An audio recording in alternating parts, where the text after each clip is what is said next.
Drinking with straw today, trying not to smudge the lipstick. In the winter in the northern hemisphere, it's dark out by 4 p.m. It's cold. In some places in the world it's snowing, and people everywhere are burrowing into their duvets in the hopes of somehow surviving the winter. It's freezing and dark.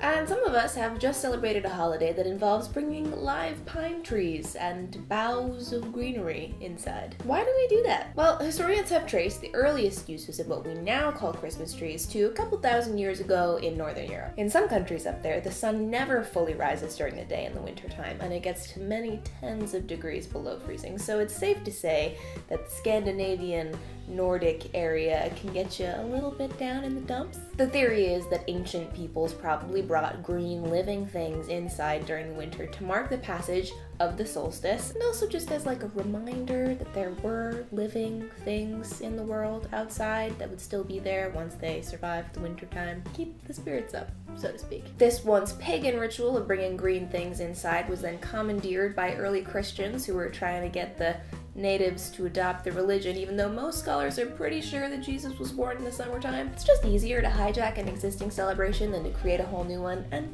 everybody needed a little green in the wintertime up north. And hence, the Christmas tree became the Christmas tree. But plants actually help us feel better all year round, not just when we're trying to remember that summer exists when we're freezing our buns off in January. There's been a lot of scientific research done about why having plants around is actually pretty good for your mental and physical health. And the number one reason is that plants purify the air. During the process of photosynthesis, where plants take in carbon dioxide and produce oxygen, they're acting as natural air filters and humidifiers. In these days of better insulation and improved interior climate control, we breathe in the same dry, recycled air over and over again, and pollutants and toxins tend to build up. In fact, the interior of your home is likely to be 5 to 10 times more polluted than the exterior of your abode. So plants make sure we have clean and humidified air to breathe, which can help with chronic conditions like allergies and asthma. In fact, NASA actually uses plants on the International Space Station to keep the air breathable, and they recommend that us Earthlings back at home have at least one plant per 100 square feet of living space. Recent psychological research also shows that being out in nature can calm our brains and lead to lower instances of anxiety and depression,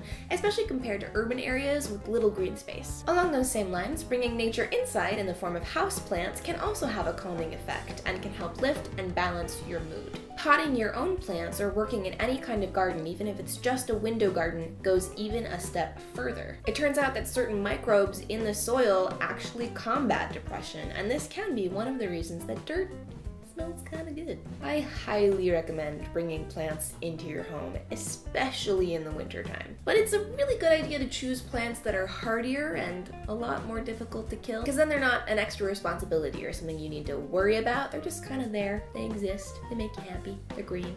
It's nice. Let me know if you have a favorite houseplant down in the comments, and tweet me or tag me on Instagram in pictures of your plants. I love plants. I love plants. Okay, stay happy. Love green things. Okay, bye. Ba, ba, ba, ba, ba.